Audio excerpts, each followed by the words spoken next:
So let's continue with our to finish community and ecology, community ecology. So we are going to talk about one of the symbiotic relationship. It's a long-term relationship between individual of different species. They can be either common cells in which one species benefit while the other is neither harm or benefit. Mutualistic in which both species benefit, or parasitics in which the interactions harm one species and benefit the other. The mutualism is the second type of symbiotic relationship in which two species benefit from their interactions. For example, we have here the lichens that are a mutualistic relationship between a fungi and a photosynthetic algae or cyanobacteria. The glycose produced by the algae provide nutriment for both organisms. The algae will provide nutriment for the fungi and for the lichen, whereas the physical structure of the lichen protect the algae from the element and make certain nutriment in the atmosphere, such as the nitrogen, to be available for the algae. The algae cannot process the nitrogen that exists in the atmosphere. So the lichen will process it, produce nitrile, the algae will get the nitrile and produce, therefore, the glucose. And the algae and the lichen and the fungus are going to eat those glucose, and in the same times, the algae fund is protected from is protected by the lichen as a physical structures, and also making sure to get enough nutriment from the atmosphere to do the photosynthesis.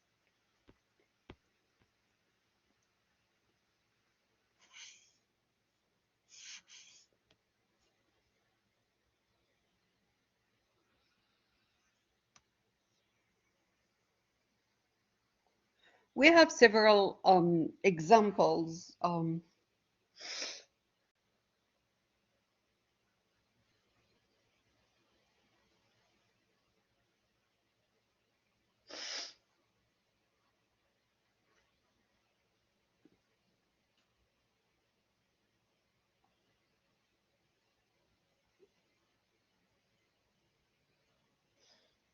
We have those trees that's called the bellhorn acacia trees that provides homes or ants for those ants. In return,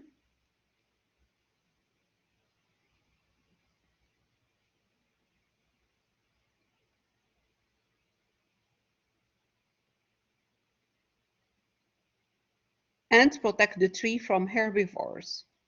So they have some kind of mutualism between organisms. This is another examples over here. In Western United States, I mean, we have branches and cones of white bark pine are toned upward. The seeds do not fall to the ground when the cone open. They need to fall down, right? So the bear over here have to have them. The clacknut crackers eat the white bark pine seeds and store them in the ground. So here the nutcracker, those birds, are the seed dispersers of the tree.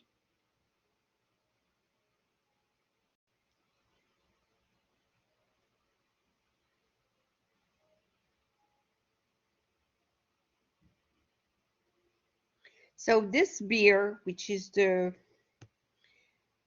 The grizzly bears find those seeds that they are stored by those birds on the ground and eat them.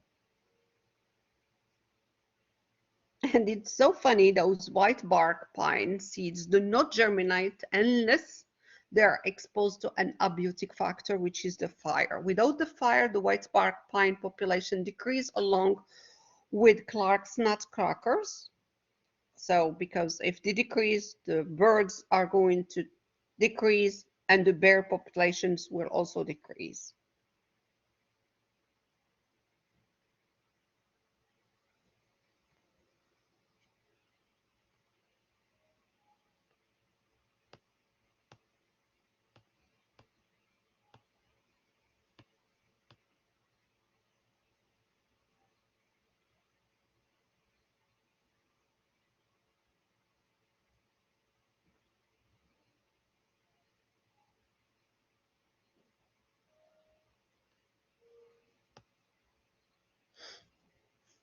So we continue.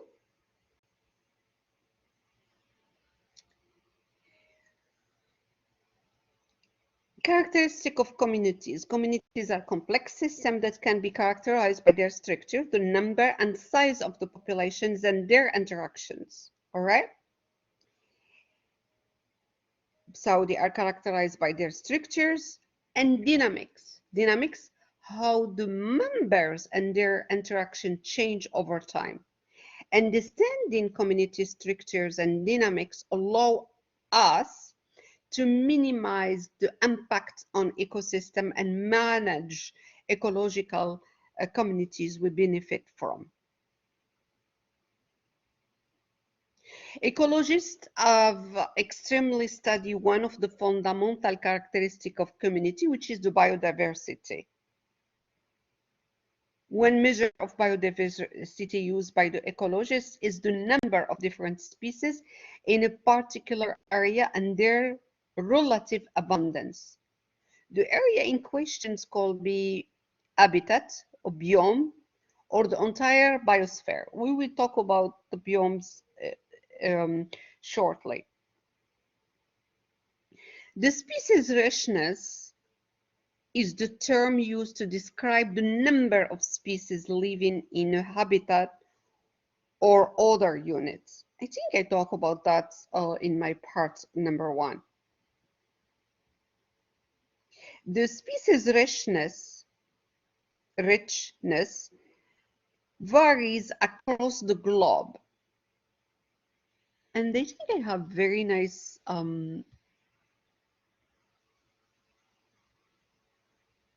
slide. Oh, I don't have it.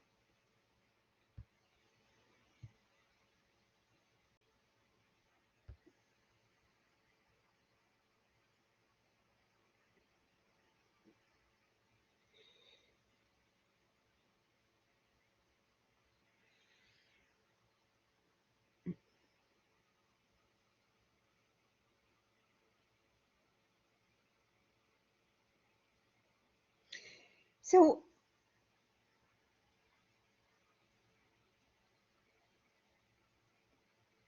the ecologists did struggle, they still struggling to understand the determinant of biodiversity.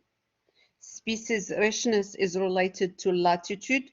The greatest species richness happen near the equator, and the lowest richness happen near the poles, North Pole and South Pole. Other factors influence species richness as well.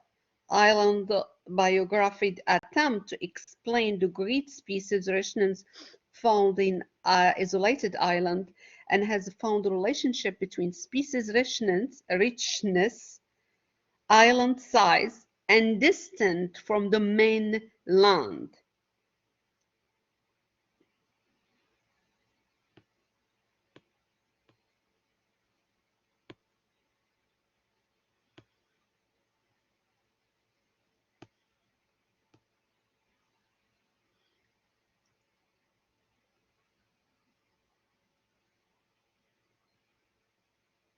Relative species abundance is the number of individual in a species relative to the total number of an individual in all species within a system.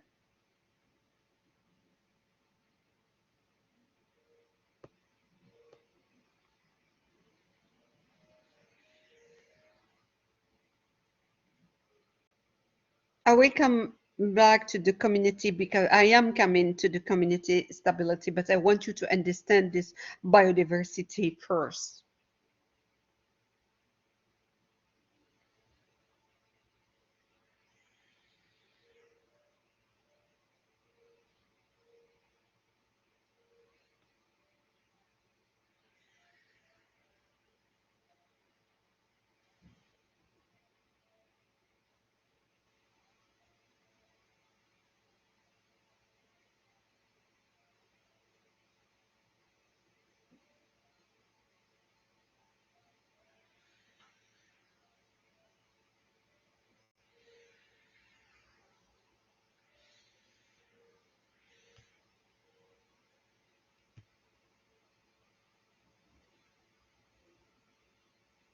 So the foundation species are considered the base or the bedrock of a community, having the greatest influence on its overall structures. They are often primary producer. They are typically an abundant organism. For example, kelp, which is a species of brown algae, is the foundation species that form the basic of kelp forest of the coast of California.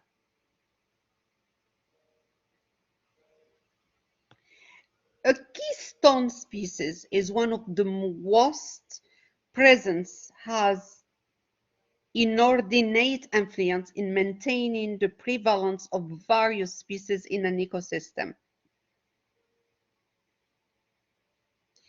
So he maintains the ecological community structure and sometimes its biodiversity.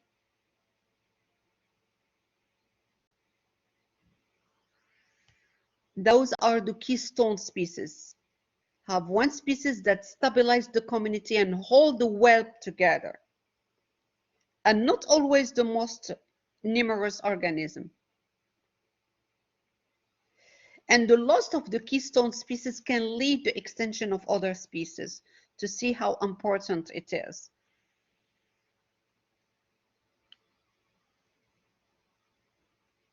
So the keystone species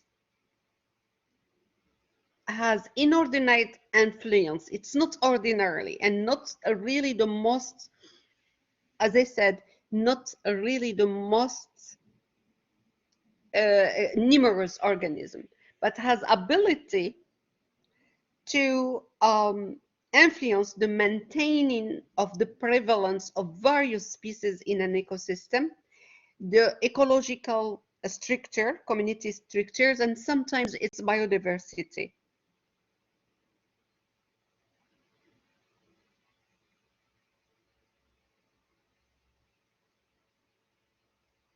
Study has shown that when an organism called it's a sea star. I have a hard time pronouncing the name. It's a sea star. We move it from this organism is removed from a community.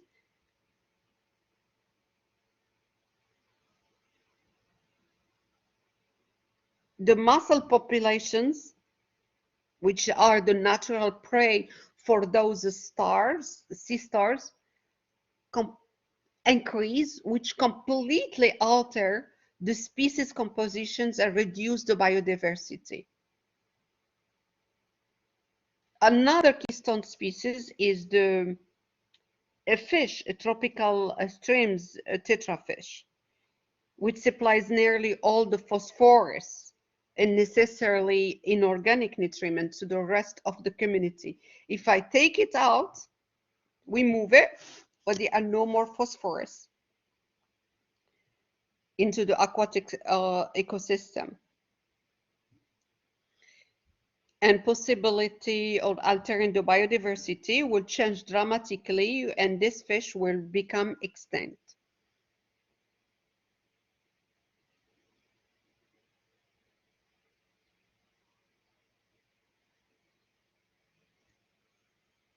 The bat, for example, are the keystones also species in tropical rainforests.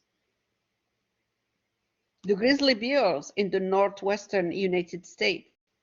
They disperse thousands of berry seeds in one dung pile, keep herbivore populations under control.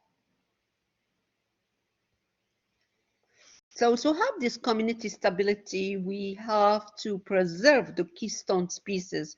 And this keystone, not necessarily the numerous organism, but he have an influence on maintaining the stability for within this community.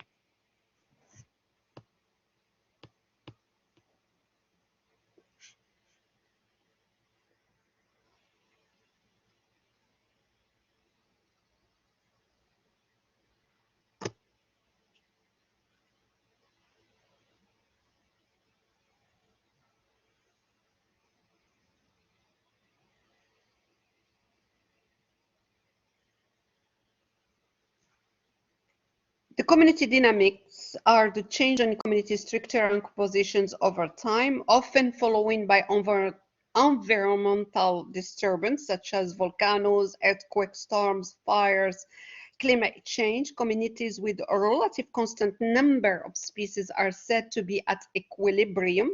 The equilibrium is dynamic with the species identities and relationship changing over time, but maintaining relatively constant number. Following a disturbance, the community may or may not return to the equilibrium state. Succession describes the sequential appearance and disappearance of species in a community over time after a severe disturbance. In primary successions, newly exposed or newly formed rock is colonized by living organisms. In secondary successions, or parts of an ecosystem is disturbed and remnants of a previous community remain. In both cases, there is a sequential change in species until a more or less permanent community develops. So the primary succession happens when a newly land is formed. For example, following eruptions of volcanoes, such as those of the Big Island in Hawaii, as lava flow ocean, new land is continually being formed. One of the big land, approximately 32 acres of land, is added to its size every year. You remember, Hawaii, they are not just land made by volcanoes.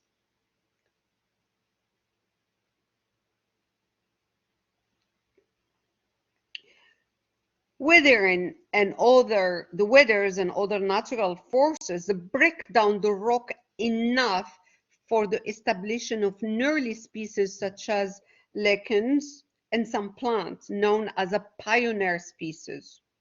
Those species help to further break down the mineral-rich lava into soil where other less hardy but more competitive species such as grass, shrubs and trees will grow and eventually replace the pioneer species over time. The area will reach an equilibrium state with a set of organisms form the pioneer species.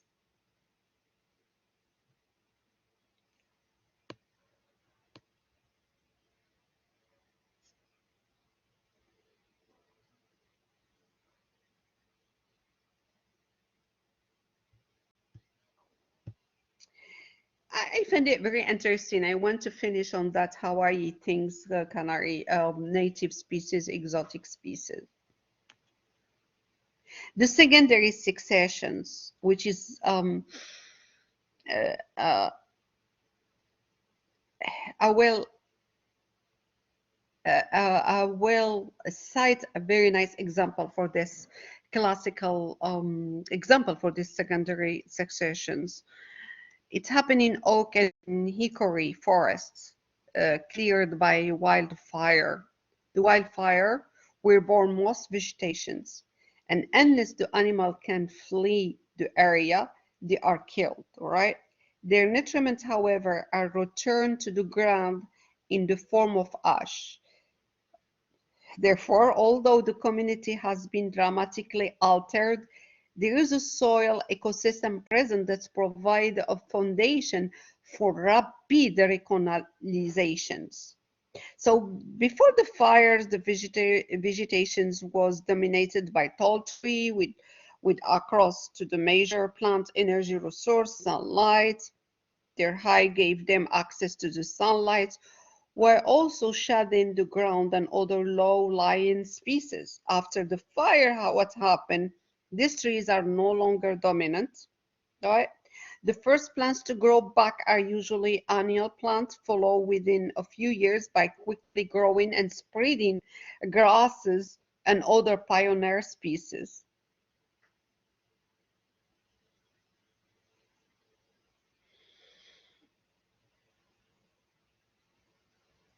Those species that appear now, they are called intermediate species. And eventually, I mean, after almost a long time, after almost over 150 years, the forest will reach its equilibrium point, and we can refer it as, oh, this is a community that resembles a community that existed as it existed before the fire. This equilibrium state, and I believe I did explain it in my first part of this chapters, we call climax community, which will remain until the next disturbance. So the climax community is typically characteristic of given climate and geology.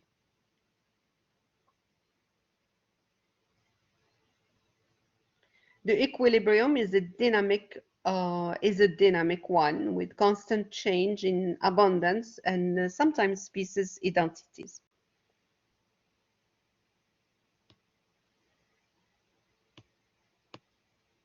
So now we are going to move to the next part of third part of this chapter, which is actually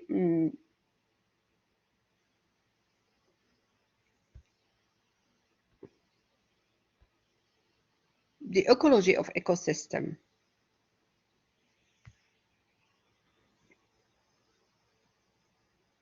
But before, let me summarize those parts. We talk about population ecology. Population are individual of species that live in a particular habitat. That was our previous chapters. And ecologists measure the characteristic of populations. We measure the size, the density, the distribution pattern,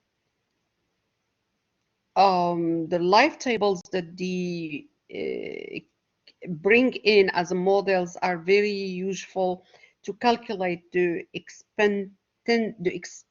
what we are expecting of an individual population's member.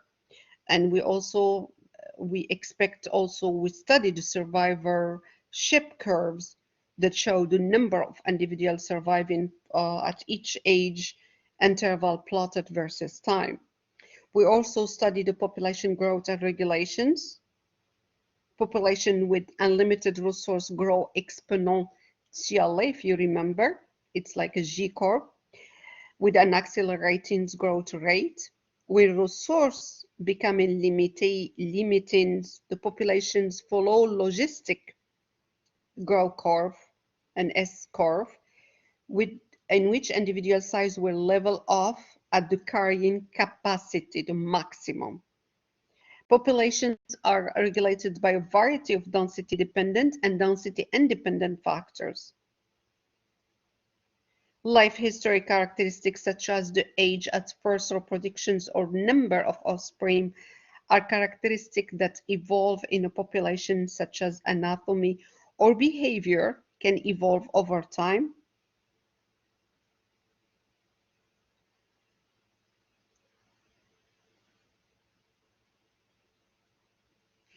The carrying capacity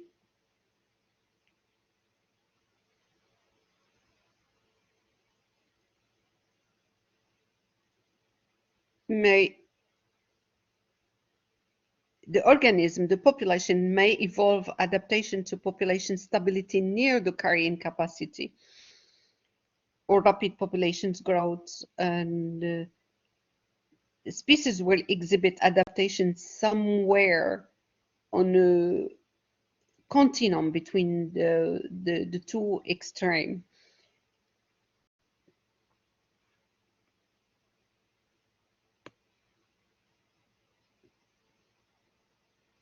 The human populations, unfortunately, is growing exponentially. Humans have increased their carrying capacity through technology, urbanizations, harnessing the energy of fossil fuels. So the age structure of population allow us to predict population's growth. And I remember we show some models of the predictions for the human growth until 2050.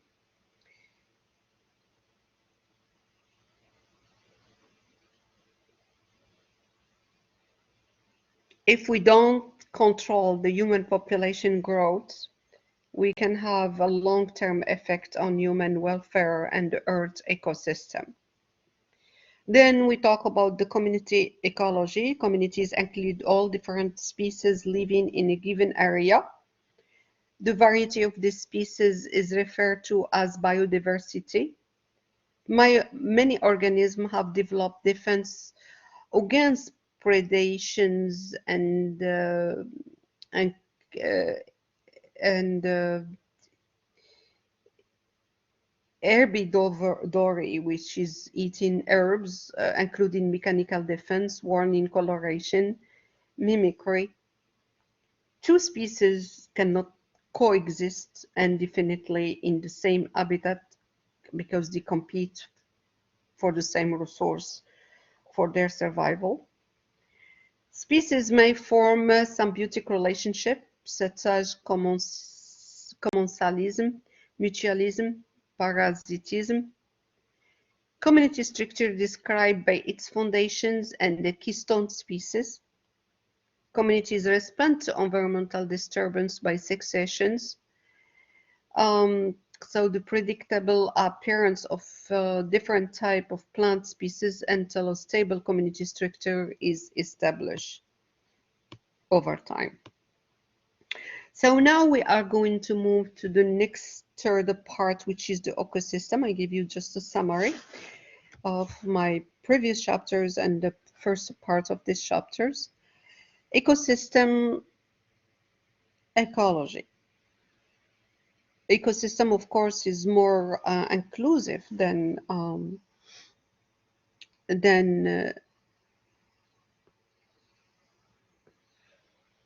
community, right?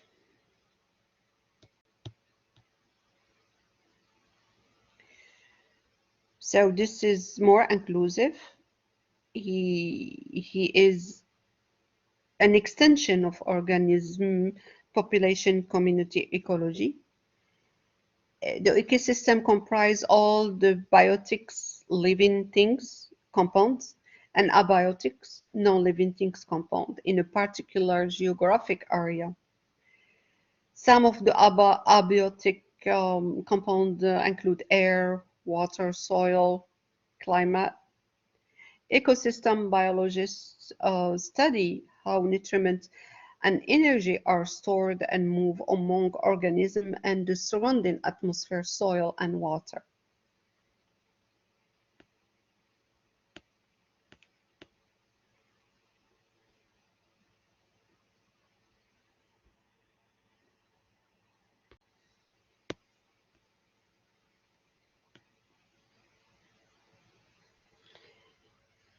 So the ecology of ecosystem life in an ecosystem often involve competition for limited resources, which happen within a single species and between different species. Organisms compete for food, water, sunlight, space, mineral, nutriment.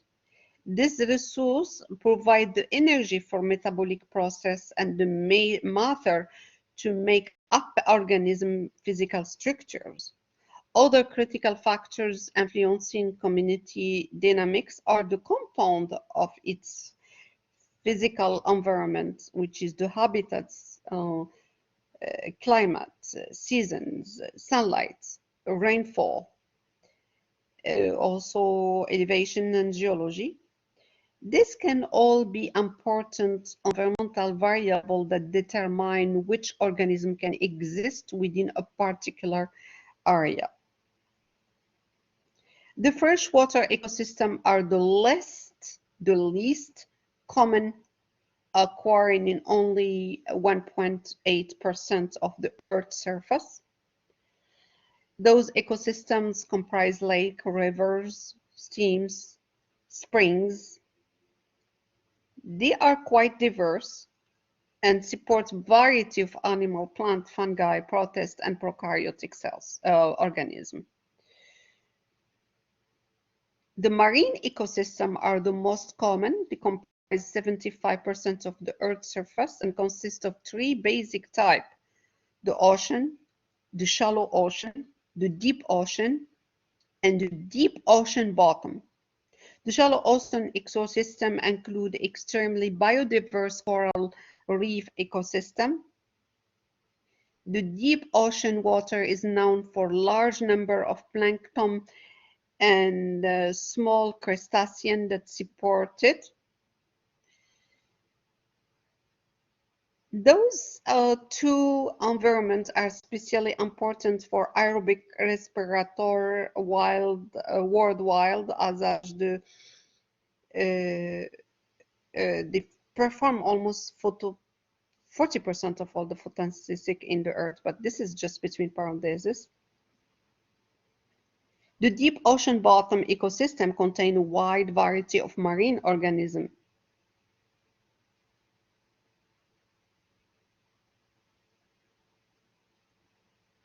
So those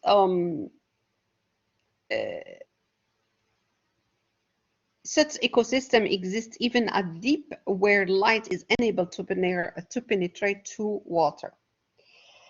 We have also terrestrial ecosystem, also known for their diversity. They are grouped into large category that we call biomes. Biomes is the largest scale of community of organisms, primarily found on the land by the dominant plant type that exists in geographic regions of the planet. We have example for biomes. I will talk about the energy. Let me talk about those biomes. I will be coming back to this quicker.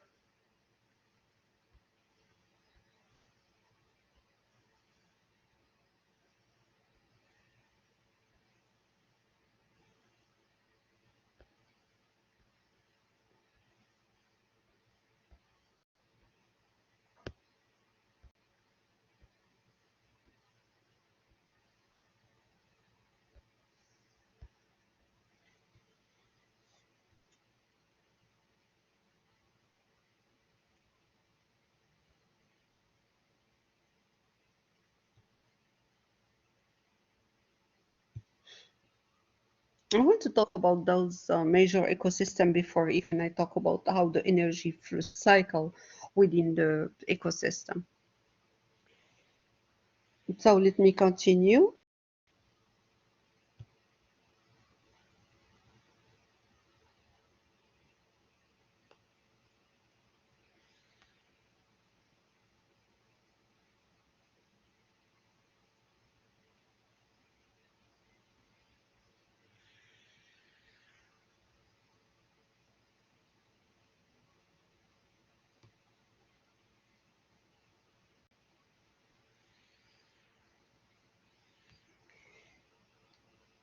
The ecosystem are complex with many interacting parts. They are routinely exposed to various disturbances, change in the environment that affect their composition, such as yearly variation in rainfall and temperature.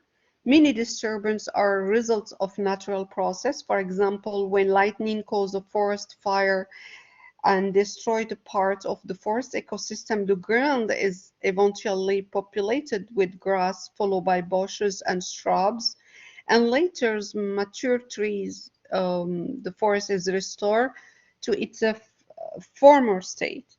This process is so universal that ecologists have given it a name, successions. These succeed the impacts of environment caused by human activities is now as significant as the change through the natural process. Human agricultural practice, air pollutions, acid rain, global uh, deforestations, overfishings, oil spills, illegal dumping on land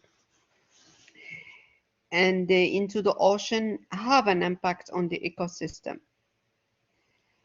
have an impact on the equilibrium, which is the dynamic state of an ecosystem in which, despite a change in a species number and occurrence, biodiversity remains somehow constant.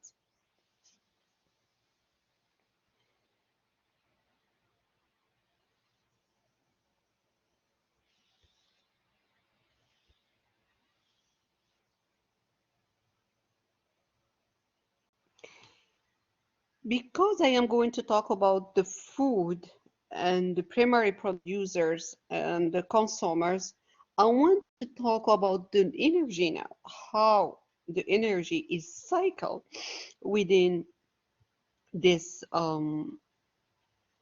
ecosystem.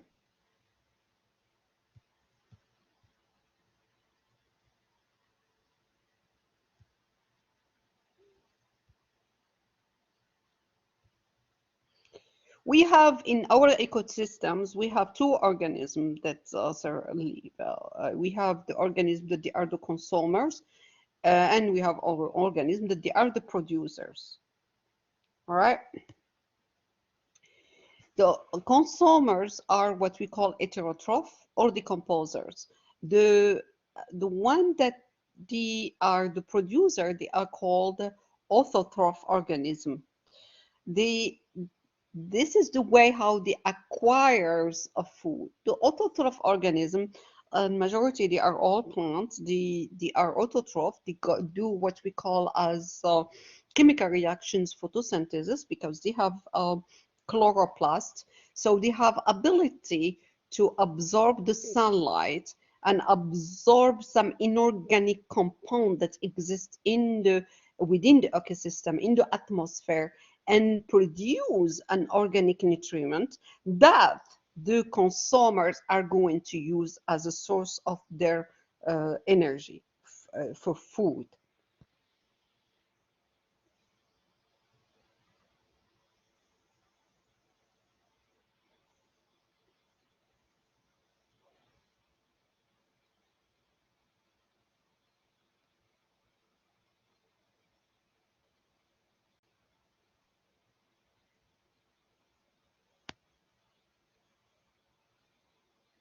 So the food flow directly through the ecosystem. He enter as a sunlight, all right, and leave as a heat. So if I look at this slide over here,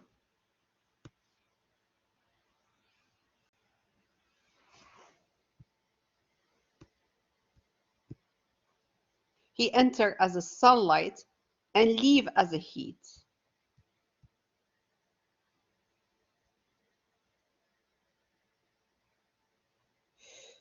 You know who are the autotroph. The autotroph are organisms that can absorb the sunlight, can absorb inorganic compound, and produce an organic compound. Who are they? They are actually those organisms that have chloroplasts on them, such as algae and plants. And they release also oxygen. They are called the producer of the planet.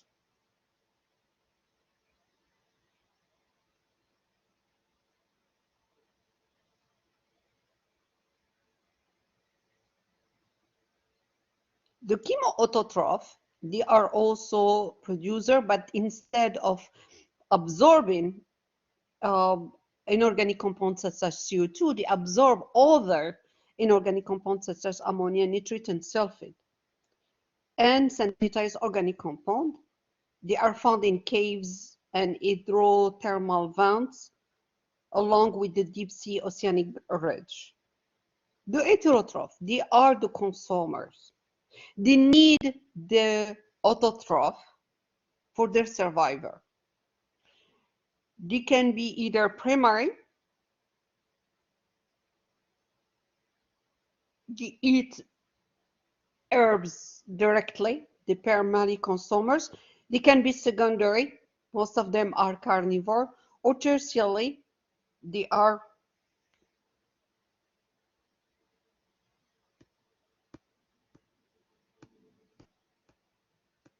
they eat the, the other carnivores, the secondary carnivores.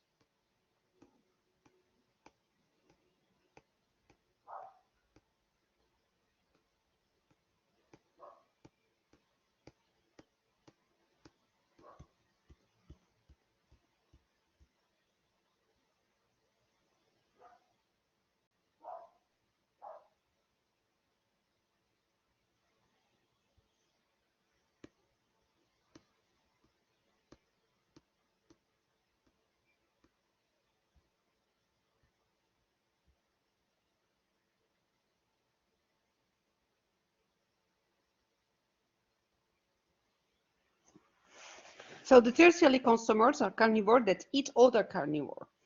The high level of consumer feed on the next lower trophic level, which is trophic level, which is actually the energy level, and so on, up to the organism at the top of the food chain. This is the apex consumer.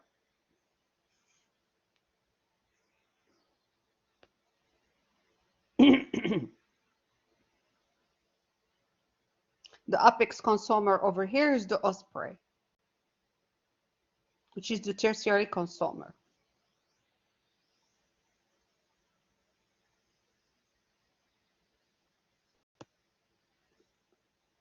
The decomposer, they are heterotroph, bacteria and fungi. They break down organic matter, including animal waste, and release inorganic nutrients that are taken by the plant once more, and so on.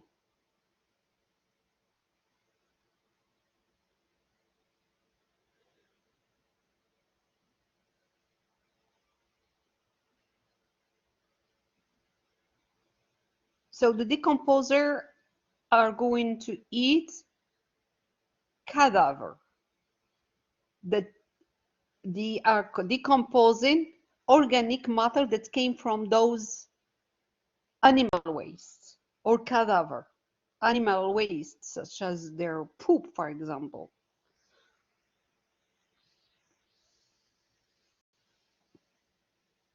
And therefore, they provide a valuable source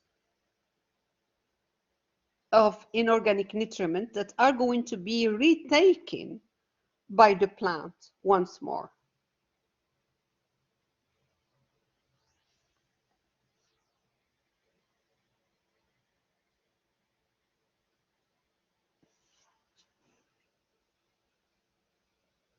So these illustrations over here, we show chemical cycling and energy flow.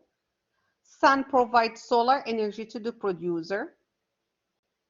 Release heat, the energy came in as a sun, release as a heat. In the same time, not all the energy is going to be consumed by the primary consumer. Some of it is going to be released as a heat, other will be consumed by the consumer. The consumer also is not going to consume the entire energy that he got from the plant, but release also a heat. And then the consumer also provide energy and nutriment to the decomposer.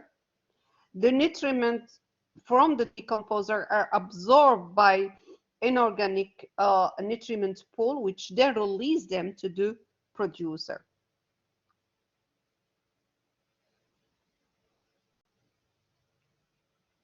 So it's only a portion of an organic nutriment made by the producer that is passed to the consumer.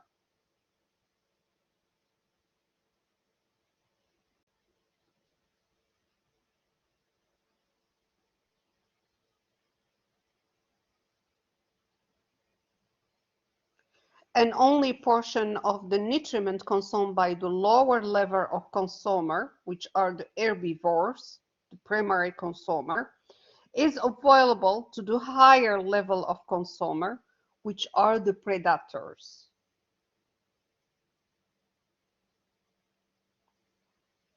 Elimination of feces and urine or death of organism does not mean organic nutrients are lost from an ecosystem. No, because the nutrients are available to the decomposers that they are going to produce inorganic nutrients that's going to be used again by the plant. Remember the first law of thermodynamics, the energy is not destroyed or created. We don't create sun and we don't destroy the energy. It's recycled. It's transform and transfer.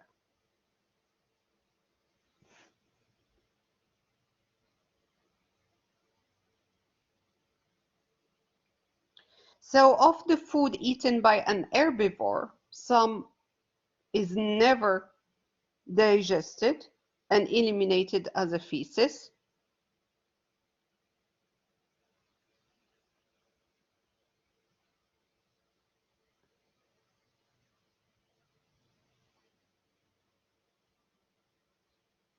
So only energy converted into body weight or additional offspring is available to the carnivores.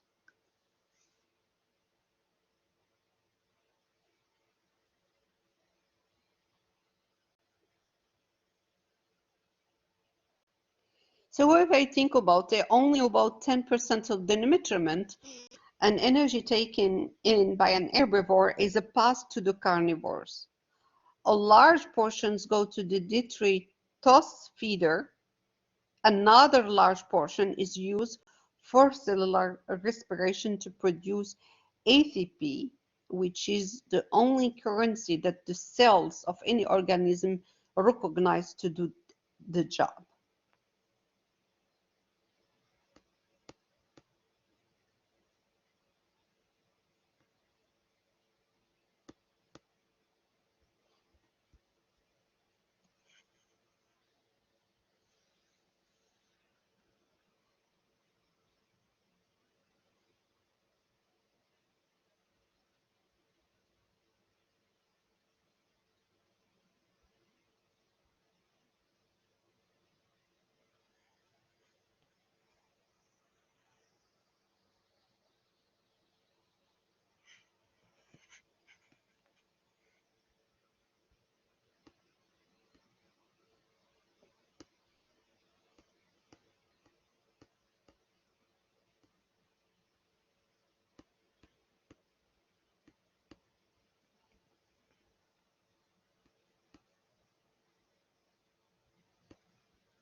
A food chain is a linear sequence. We go from primary to secondary to tertiary. It's a linear. We go from producer, primary, consumer, secondary consumer, tertiary consumer. So it's a linear sequence of organisms through which nutrients and energy pass as one organism eats another. The level in the food chains are producer, primary consumer, and then higher level consumers, and finally the decomposers. These levels are used to describe ecosystem structure and dynamics. There is a single path through a food chain. Each organism in a food chain occupies a specific trophic energy level.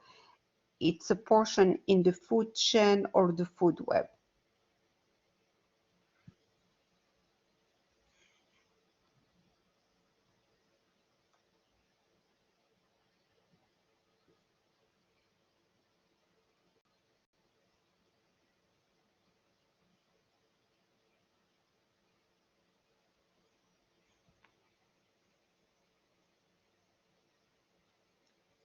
In many ecosystems, as I said, the base or the foundation of the food chain consists of the producers. The photosynthetic organism, the plants and the phytoplankton, they are the producer. The organisms that consume the producer are the primary consumer, they are herbivore. The secondary consumer are usually carnivore that eat the primary consumer, and the tertiary consumers are the carnivore that eat other carnivores. And then we have the decomposers.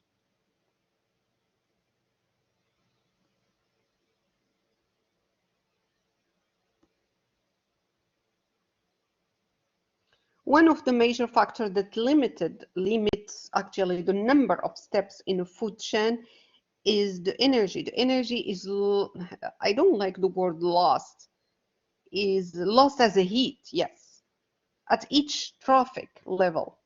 So if I look at this slide,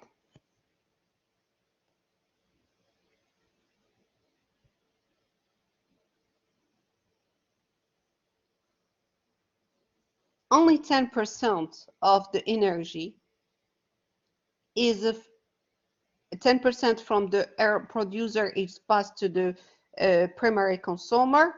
From the primary consumer to the secondary consumer, only 10% of those 10%. And then there's a little birdie, only 10% of it will go to the tertiary consumer. So the food chains are short because of energy level between the energy level is lost between these trophic levels. The energy is lost between those energy level, those trophic levels. So in general, as I said, only 10% of the energy of one trophic level is available to the next one, etc., etc. Only 10% at each time. And this explains why few carnivore can be supported. Only few carnivore can be supported in a food chain.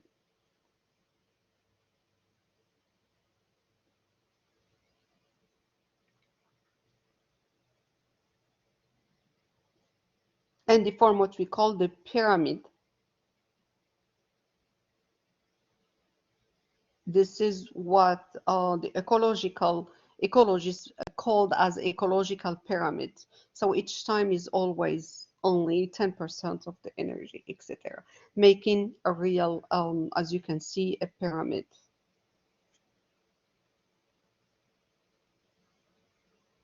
So energy is lost at each trophic level and between trophic level as a heat and in the transfer to the decomposers. After a limited number of trophic energy transfer, the amount of energy remaining in the food chain may not be great enough to support all the populations. So as I said, this is why a few carnivore can be supported in the food chain.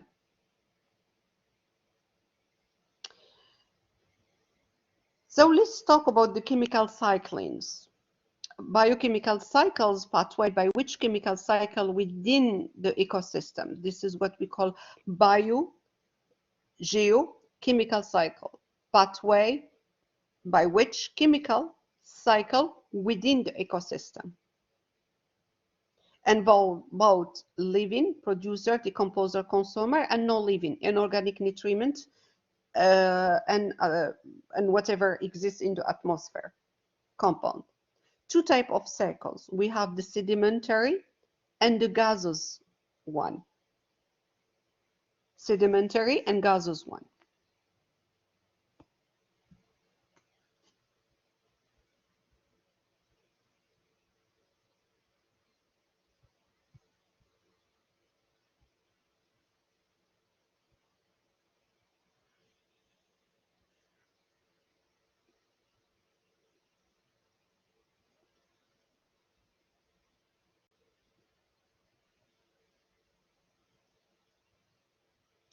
The sedimentary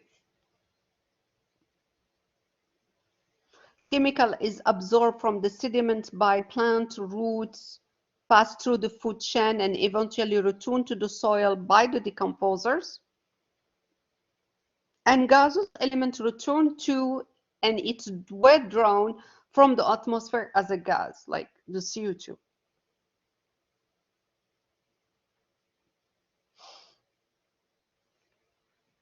So in this illustration,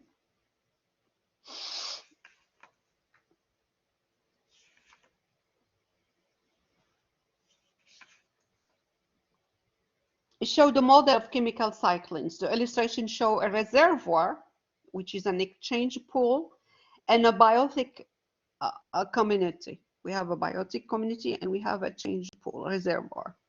Okay.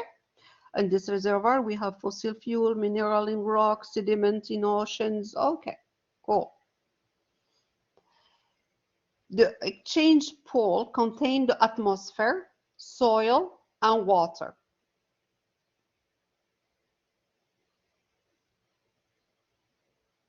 The biotic community contain the trees, those plants. They are the producer, but also they are the consumers there, and the decomposers.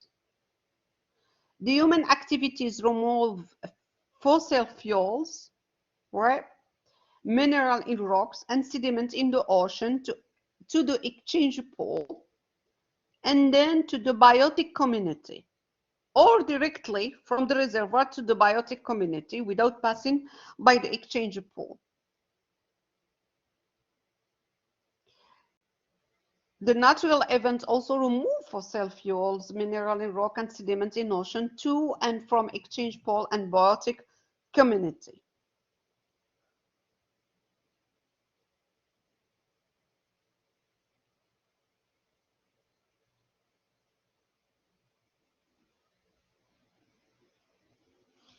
We are going to look at one of inorganic compound,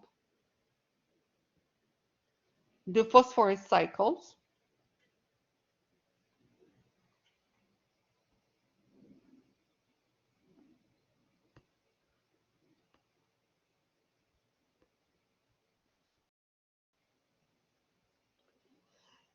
The phosphorus cycle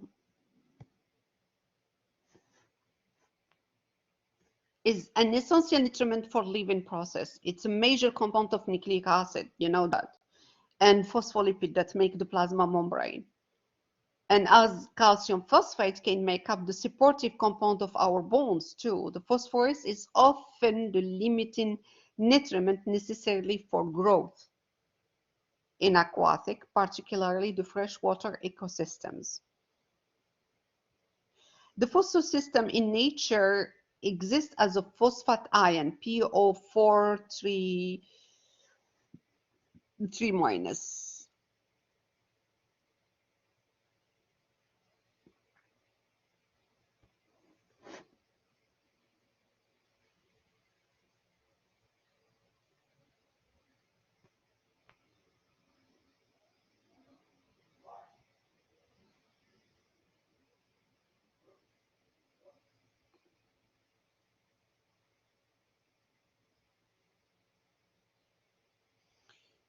Natural surface also have also phosphate from rock by weathering. So humans can run off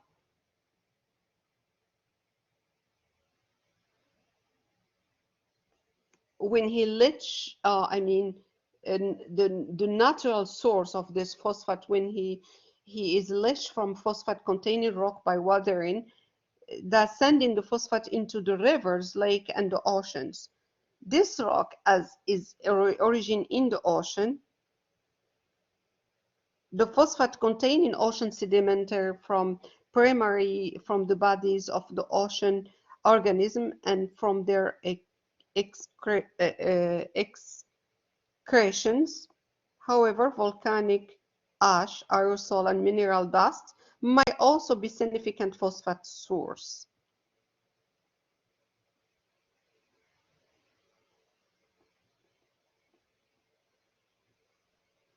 The phosphorus is also can be reciprocally exchanged between the phosphate dissolved in the ocean and the marine organism.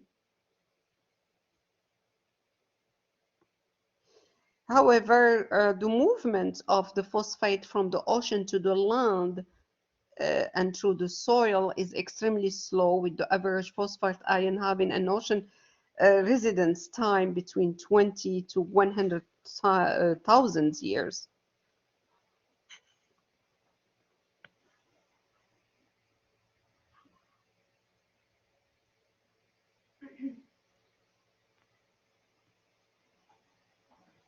So the excess of phosphorus and nitrogen that enter this ecosystem from fertilizers, runoff, and from sewage cause excessive growth of algae.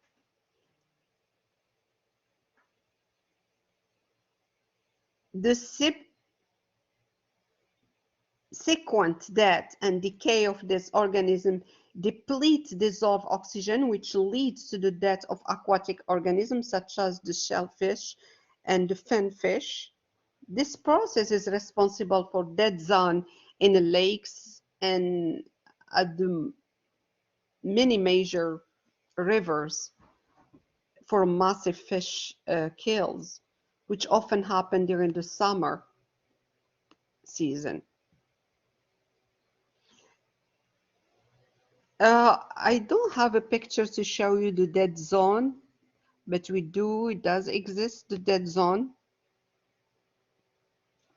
The dead zone is an area of the lake and ocean near a river with large areas that are periodically depleted of their normal flora and fauna, plants and animals. Those zones can be caused by eutrophications, oil spills, dumping toxic chemicals, and other human activities.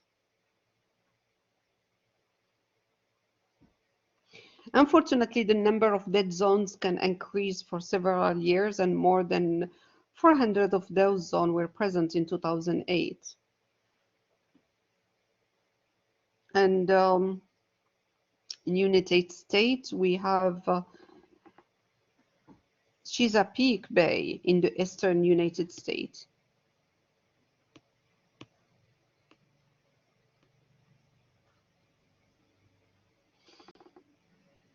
The Chesapeake Bay is the most scenic area in the earth, and it is now in distress, and it's recognized as a case study of declining ecosystem.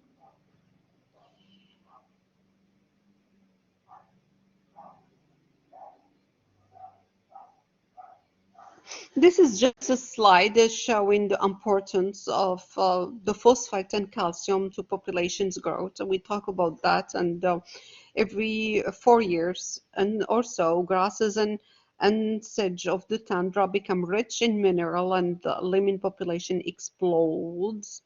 Grass and sedge then decline due to the overabundance of lemons. Now lemons population crashes. It takes about 4 years before animals decompose and return mineral to the producer, and the cycles again start again.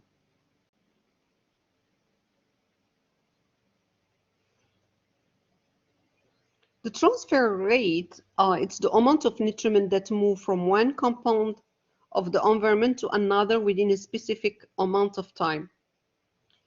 Human activities unfortunately change this transfer rate. Human mine phosphate ores and use them to fertilize animal feed supplements and detergents. Animal waste from the livestock, lawn fertilizer, sewage discharge from cities add excess to phosphate to nearby water. And this is, I talk about that, this is an eutrophications over enrichment of a body of water causing an algal bloom. When algal die and decay, oxygen is consumed, causing fish kills. We are going to talk about another inorganic nutriment cycle, which is the nitrogen cycle. Nitrogen comprises 78% of the atmosphere.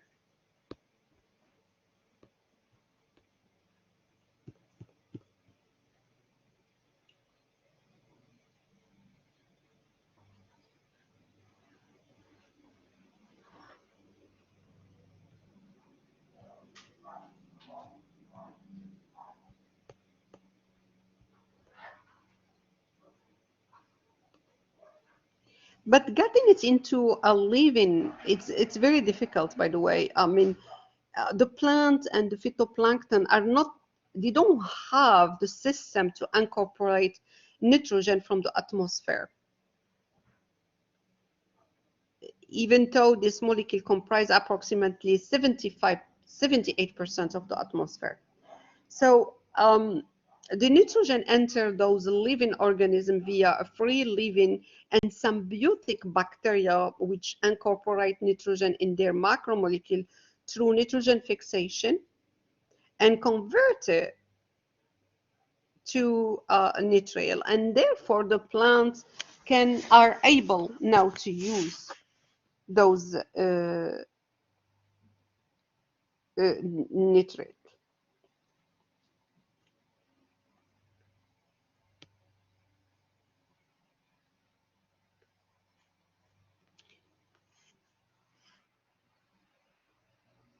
Organic nitrogen is very important to study the ecosystem dynamics, since many ecosystem processes such as primary productions and decompositions are limited by the available supply of nitrogen.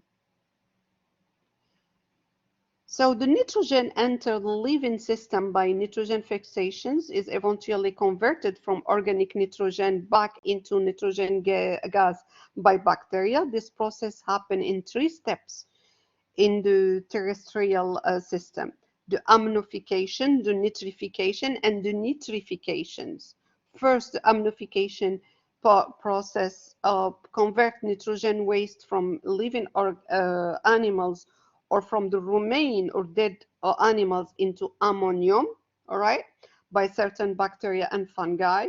Second, this ammonium is then converted to nitrates in O2 minus by nitrifying bacteria such as Nitrosomonas, right, through nitrification. And then nitrates are converted to nitrate by similar organism. And the process of denitrifications happen whereby bacteria such as Pseudomonas and Clostridiums convert the nitrate into nitrogenous gas. We talk about this in one of our previous chapters, allowing it to re-enter the atmosphere.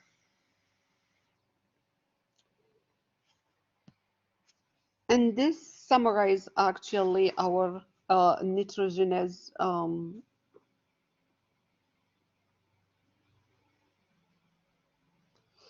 cycle. So these illustrations show a nitrogen cycle. The human activity remove nitrogen in atmosphere and deposit them as nitrate in the soil. All right, here is in the soil. The natural event remove nitrogen in atmosphere and found as nitrogen fixing bacteria in nodules of some algae and soil when they become ammonium. All right. In the biotic community, ammonium is taken by the plant, which along with dead organism and animal waste are decomposed back to ammonium. Ammonium is also used by nitrifying bacteria, which convert them to nitrate, which are also used by the plant.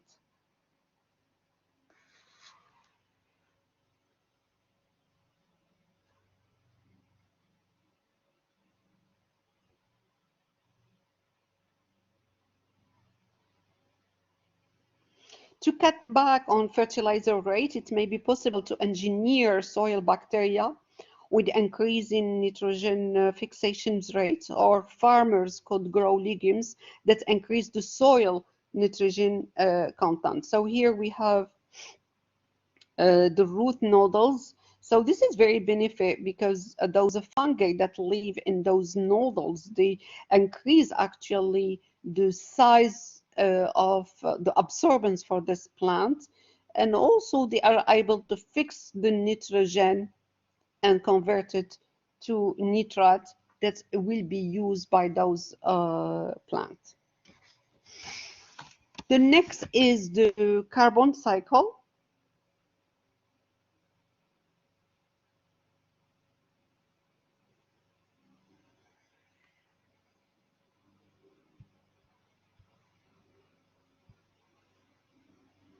Living organisms are connected in many ways, all right? Even between the ecosystem. A good example for these connections is the exchange of carbon between actually the heterotroph and autotroph um, within this ecosystem. Uh, I mean, the carbon dioxide is atmospheric, right? And he is the basic building block that autotroph use to build a multi-carbon high energy compound such as glycose. So it's really very funny how an inorganic atmospheric gas can be transformed, can be the source of an organic fuel of such as a glycose.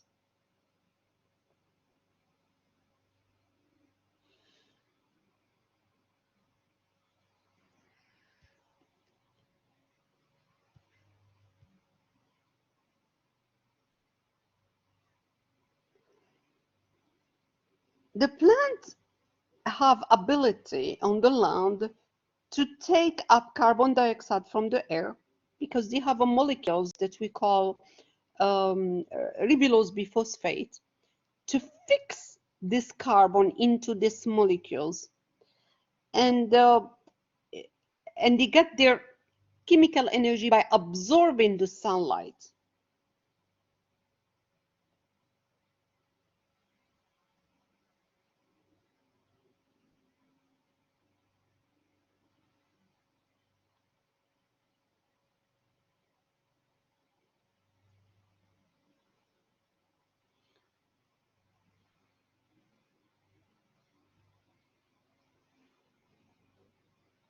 By consuming, I mean, the CO2 is entering in the plant and then going to the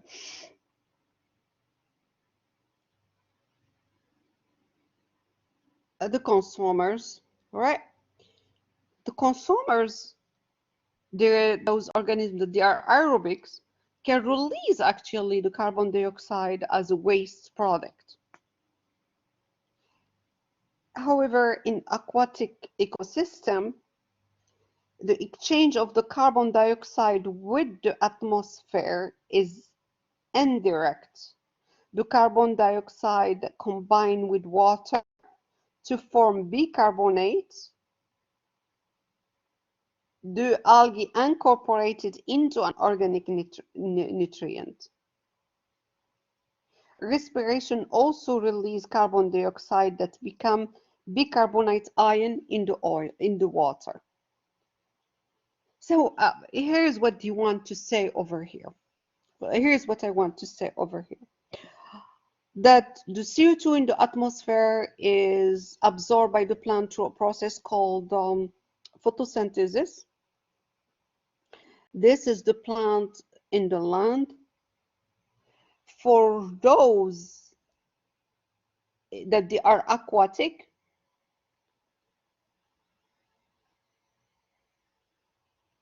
the carbon dioxide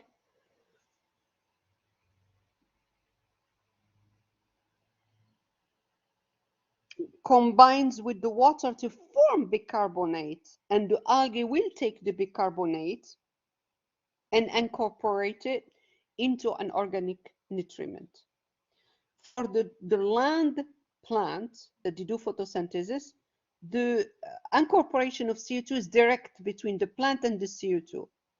For the algae in the water, it's indirect. First, he combined with the water, make a bicarbonate. The bicarbonate then is incorporated by the algae.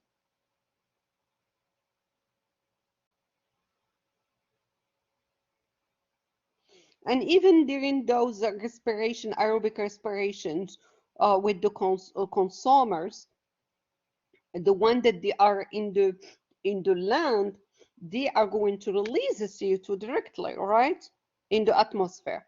But those that they are in the water, they are going to release carbon dioxide that becomes bicarbonate in the water.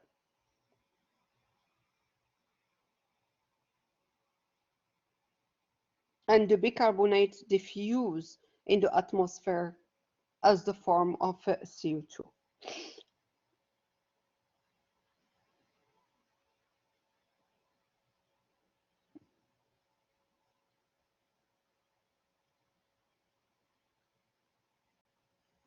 And the bicarbonate ion react with the carbon dioxide and vice versa through what we call diffusion.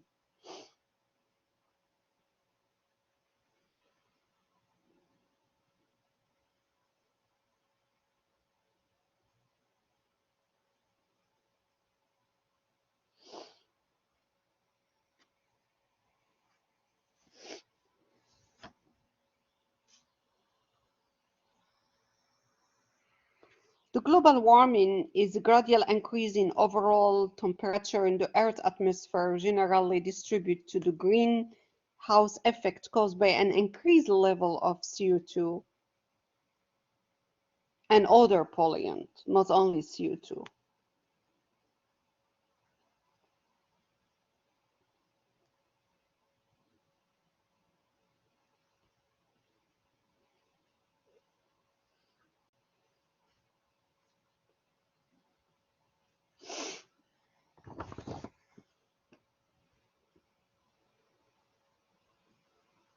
So here in this graph plot global warming, the plot mean global temperature change in degrees Celsius from negative 0.1 to 5.5 in increments of 0.5 in the vertical axis, as you can see.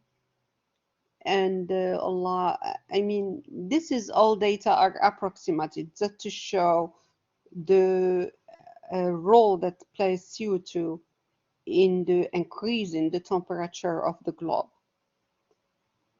The next is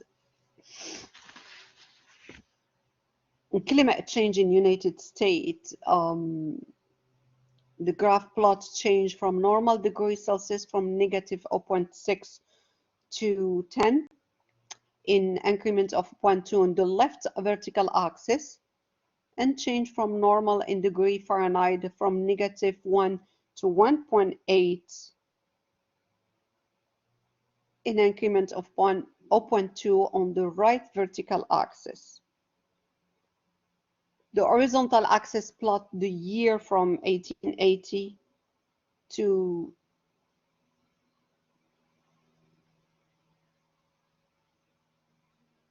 2017 in increment to 10, almost to 10 years.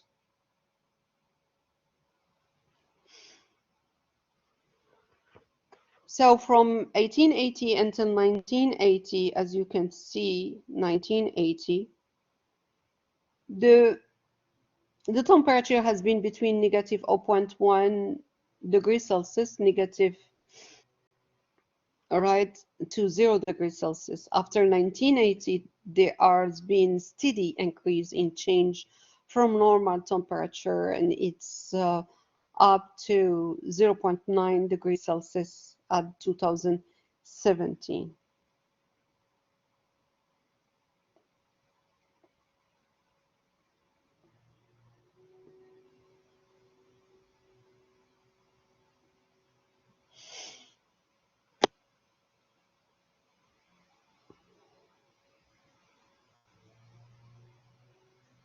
We talk about this, about the different aquatic seaworld.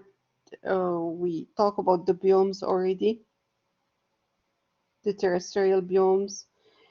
Um, because I remember I told you, let me finish talking about the major, the food, the food web, because I'm going to talk about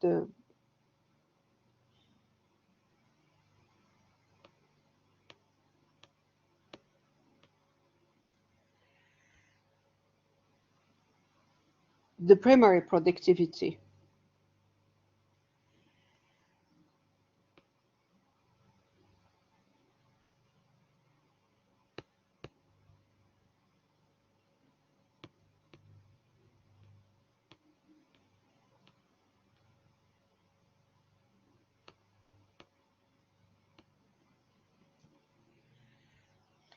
So the rate at which producer capture and store energy as organic nutrients over a certain over a time, this is what we are concerned of.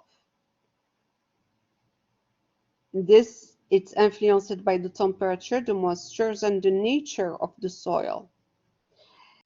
In terrestrial ecosystem, loess in high altitude, latitude tundra and deserts is higher at equator tropical rain forests. In aquatic communities, largely dependent on availability of organic nutriment, high in estuaries, swamps, and marshes. Um, they have also open ocean between the desert and the tundra.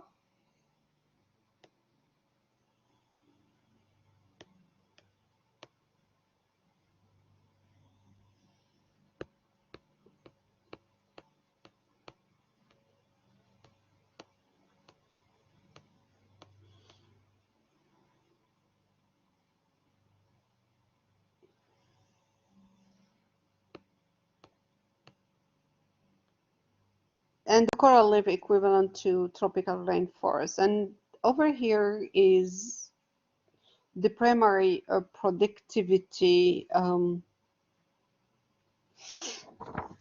graph is actually showing the primary of various ecosystems.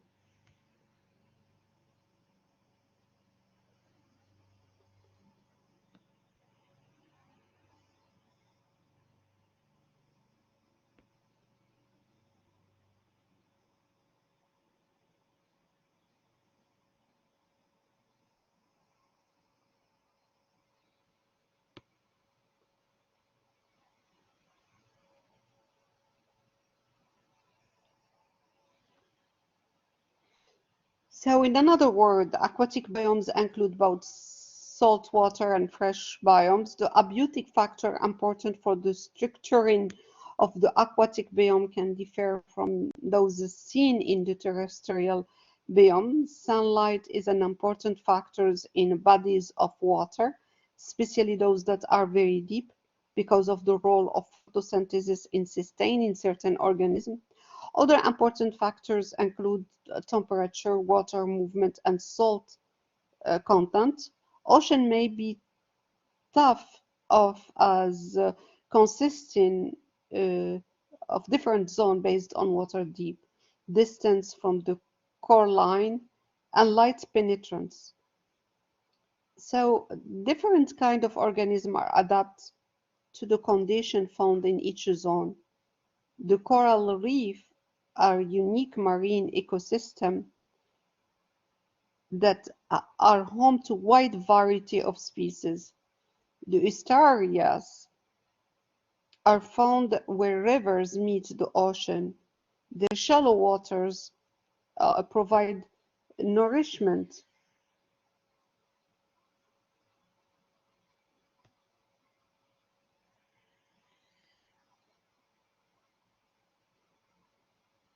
to and shelter for young crustaceans, mollusks, and fishes, and many other species. The freshwater biomes include lakes, pond, river, wetlands. So the bog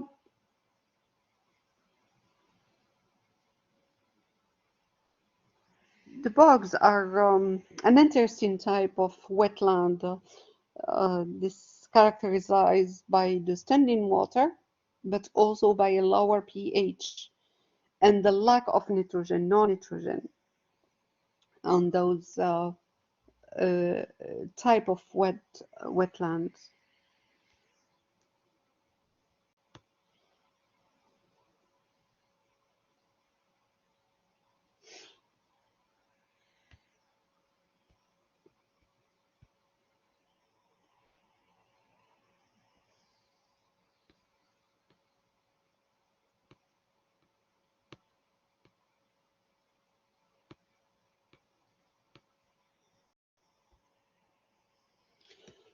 So in this um, graph, we, as I said, we plot uh, the primary productivity of various ecosystems.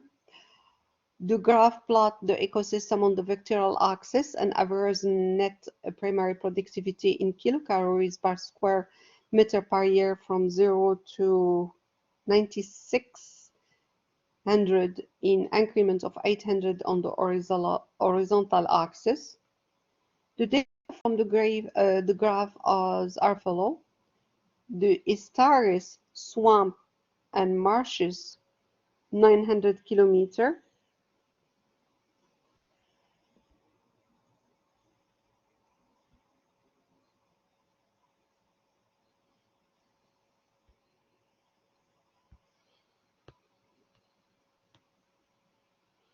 Remember that the estuaries are found where rivers meet the oceans, right?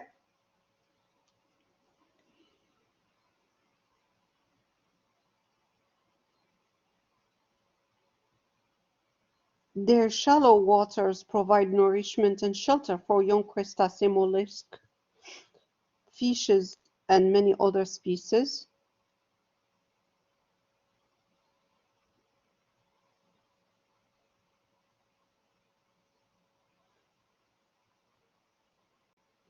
Tropical rainforests, 9,000 kilometers per square meter per year.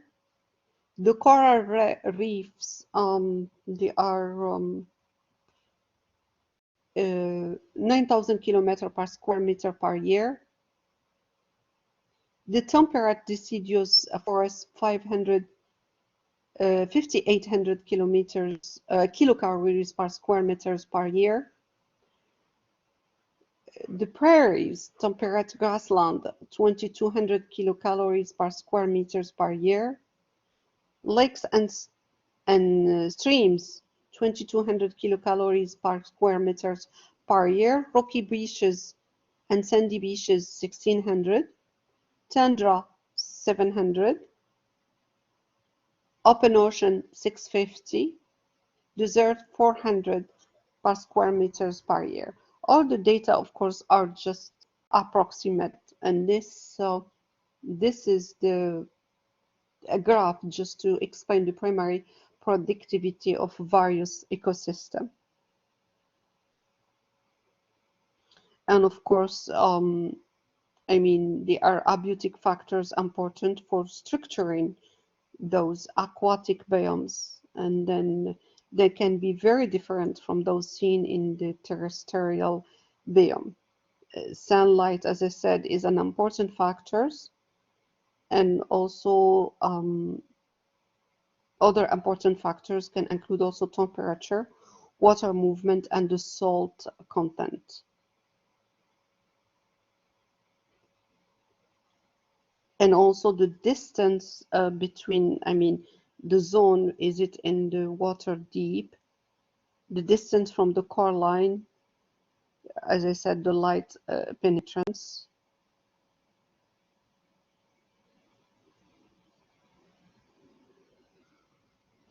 And as you can see, the coral reef are unique marine ecosystems that are home to a wide variety of species.